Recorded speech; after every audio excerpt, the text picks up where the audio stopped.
ایک مسئلہ میں بتانا چاہتا ہوں، میرے پوتے کی طرف سے ہے، مگر میں اس کے حوالے سے کسی اور بڑے کو اٹھا تو تکلیف ہوگی اسے۔ بیٹا تمہیں کوئی تکلیف ہے پیر وار میں؟ تو کرسی پہ بیٹھے ہوئے ہو، sit down on the floor. ایک بات اچھی طرح سن لیجئے، مسجد میں بغیر کسی عذر کے کرسی پہ بیٹھنا مسجد کی توہین ہے۔ آپ اللہ کے گھر میں بیٹھے ہیں تو بندہ بن کے بیٹھیے، آقا بن کے نہ بیٹھیے۔ اور میں ایسے کسی آدمی کو برداشت نہیں کر سکتا مسجد میں جو طاقت و توانائی کا حامل ہو، صحت مند ہو، اور وہ کرسی پہ بیٹھے۔ یہ گستاخی ہے، بے ادبی ہے۔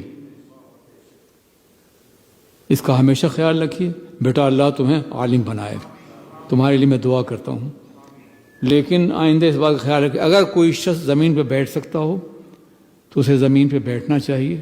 یہ اللہ کا گھر ہے، یہ کوئی پارلیمنٹ ہاؤس نہیں ہے اور کوئی مشورے کی سرزمین نہیں ہے۔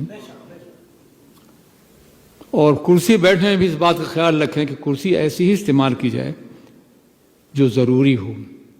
مثال کے طور پر میں نے بارہا یہ کہا ہے کہ یہ کرسیاں نماز کے لیے یوز مت کیجیے، میں نے ہٹوایا اور لوگ پھر لاتے ہیں۔ جانتے ہیں کیا ہے اس میں؟ اس کرسی میں آرام شامل ہوتا ہے اور فاصلہ بڑھ جاتا ہے، جماعت میں فصل واقع ہو جاتا ہے۔ کرسی کا استعمال صرف اتنا ہونا چاہیے کہ جماعت میں فصل نہ ہو، دائیں اور بائیں نمازی ہیں ان سے جڑے رہیں۔ آپ نے حرم شریف کی کرسیاں دیکھی ہیں؟